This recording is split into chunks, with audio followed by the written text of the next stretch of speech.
Hey everyone, Deborah Sunderland, Sunderland Coaching. Hope you're enjoying a beautiful moment right now. I wanted to share with you an experience I had last week with a CEO. She and I have known each other for several years. She's an amazing leader, has built a very successful business, and I've worked with her team. They are all curious learners and just to really enjoy them. And she and I actually went on a walk last week, and she shared with me that someone on her team that I'd worked with, she was concerned that she was misusing the credit card, the business credit card, and using it for her own purchases. And there were actual, purchases on there that were clear that they weren't for work. And so she was really concerned because this wasn't a discussion that she had with this person, and there was no ownership of payment, and it was a pretty large bill. And so the CEO was obviously very concerned. She felt a little bit taken. She felt taken advantage of, and she had some fear and was very disappointed because she supported this person, believes in this person, has a great relationship with her. And so we had a conversation around how could she get curious about how this was happening. So the thought I want you to think on is, when have you thought the worst of someone or a situation or an outcome?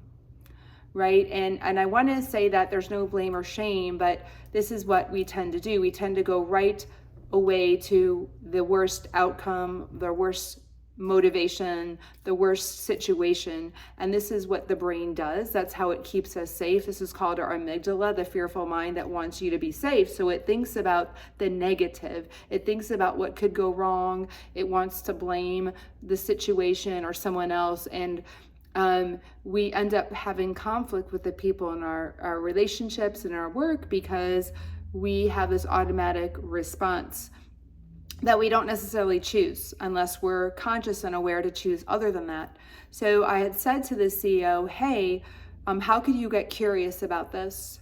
How could you get curious, even though it seems like this is a situation that's no good, that this woman is up to no good, and that she needs to be fired right away.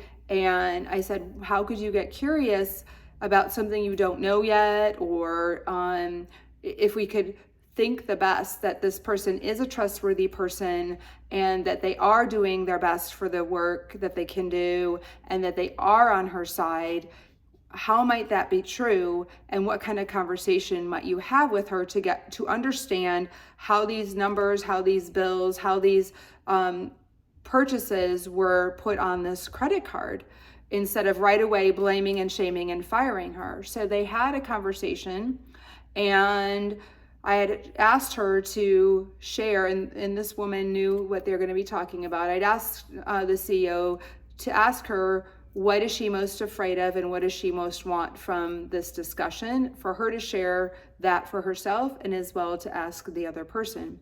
And so they both said that the CEO said she had a fear that she was being taken advantage of, and what she most wanted was to understand this credit card bill. And the other person that was making these purchases said that she was afraid she wasn't trusted, and that she wanted to understand, wanted to get clear on what was happening with the credit card as well. So they both had this state, first of all, of we're human and we want to be on the same page. We want to build trust here. And it turned out that the woman was making these purchases she wasn't making the purchase. It was her assistant using the credit card for some of her personal things for the person she supported. And the woman in question didn't realize that she was doing that. She hadn't checked her credit card tracking and her bill. So they cleared that up and they rebuilt trust, and it saved a lot of expense of having to fire her. It saved a lot of drama, a lot of suffering in many ways. And so I just want you to think on, where are you certain, or where are you pretty certain someone is doing something wrong and you need to fire them? Or where are you certain that this situation isn't for you? And I want you to get really curious, because typically where we believe someone or something isn't for us, it's bringing up something from us in the past as well that we need to look at, and how we might be reacting, and how might it be as a leader for our learning. So I hope this helps. I'd love to hear your feedback on that. Thanks so much.